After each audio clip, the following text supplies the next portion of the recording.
All right, let's get right into this. Welcome to an explainer that is honestly going to completely shatter everything you think you know about what makes a successful business.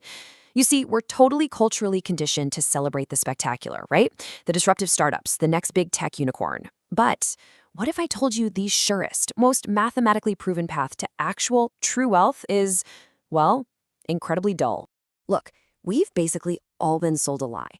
We're constantly told that chasing viral trends and raising millions in tech venture capital is the way to get rich. But the math shows us a drastically different reality. Those sexy startups chasing massive growth and nonstop media attention, they have about a 90% failure rate.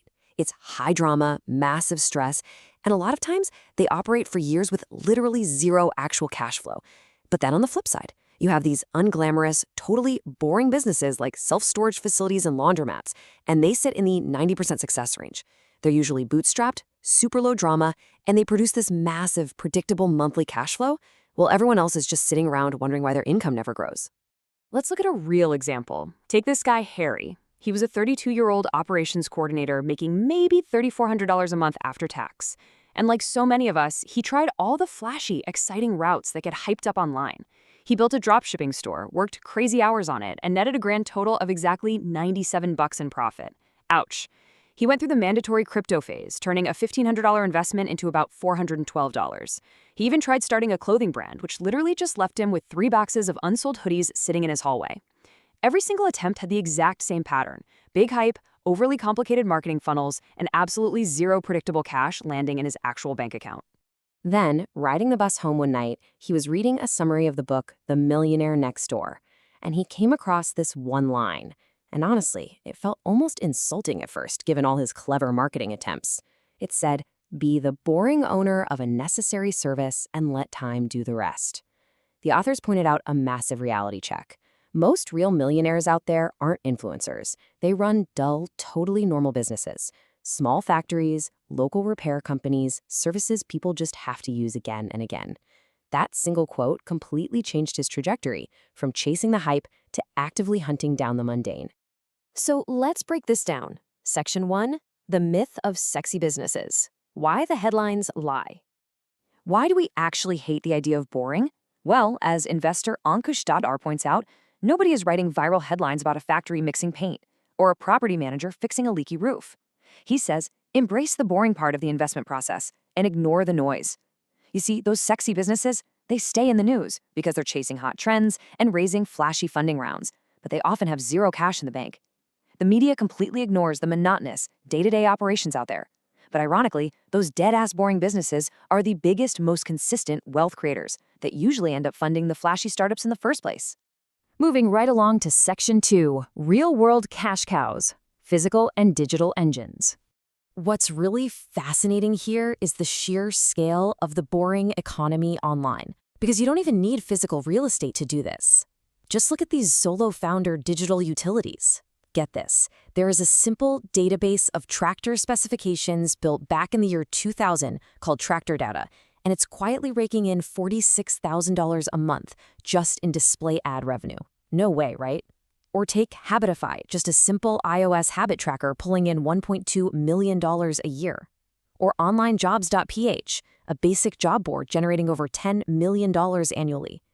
These solve everyday, completely unglamorous problems that people will gladly pay for months after months after months. And when you move into the physical world, entrepreneur communities are constantly seeing millionaires minted from these exact 6 highly repeatable service categories. We're talking laundromats, vending routes, self-storage, car washes, pest control, and property management. So what's the common thread here? You invest in the equipment or the setup just once, and then you step back and let volume and human habits do all the heavy lifting. They survive because they serve actual fundamental needs, not passing trends. Which brings us to Section 3, the value of control, the math behind the mundane. Let's elevate this for a second and look at the actual math.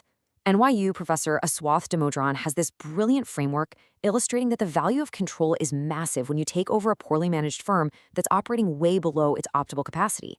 Think about it. The value of control is inversely proportional to management quality. Basically, the worse the current management is doing, the greater your potential value is when you step in.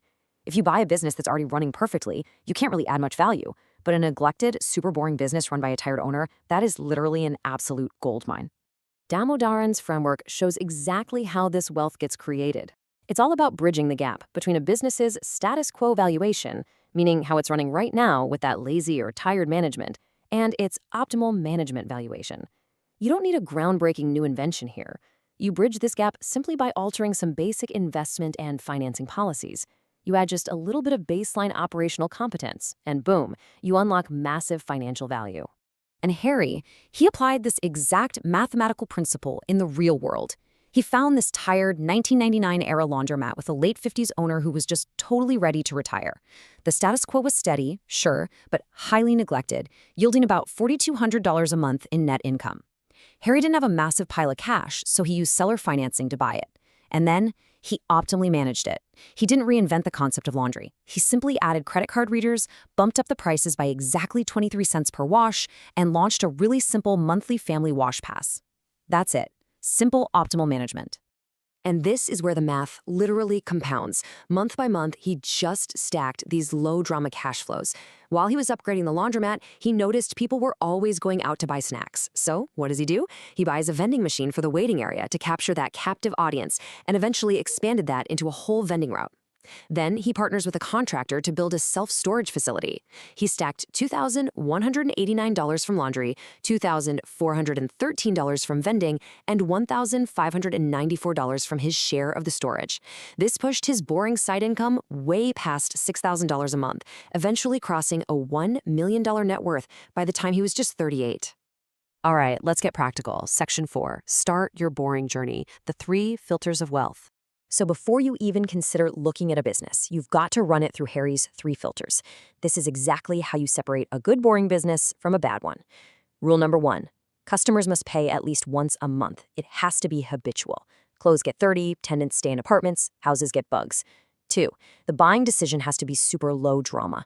Nobody calls a family meeting over a $1.79 soda or a $12 car wash. The price just slides right under their emotional radar. And 3, you must eventually own or control the underlying asset, whether that's the physical machines, the land, or the software code. And hey, keep in mind, you don't even have to build from scratch. You can buy existing, already cash-flowing digital utilities today. Marketplaces like Acquire.com specialize in curated software businesses. Empire Flippers offers vetted businesses with strictly verified financials. You can use Flippa for smaller websites or MicroAcquire for sub-$1 million software tools. Typically, you can snatch up these boring digital cash cows for just 3 to 5 times their annual profit. The businesses already have the customers, they already have the traffic, they just need your optimal management to really grow. So here is your takeaway for today. Just take one tiny step. Pick exactly one boring category that actually fits your specific city or your skill set. If you live in a dense area with lots of rentals, maybe it's laundromats. If you know how to code, maybe it's a super basic digital PDF converter. Go out and find 5 local physical businesses or online sites that are currently for sale. And then tomorrow, just call one property manager or business owner and ask them what they absolutely hate doing the most. Because that friction they hate, that right there is exactly where your optimal management value lies. We've looked at the math, we've walked through the academic frameworks, and we've seen the actual real-world proof. So, the only question left for you is this: can you stomach the repetition to build quiet wealth? Are you finally ready to stop chasing the next shiny viral thing and actually embrace the boring, monotonous consistency required to build true financial freedom?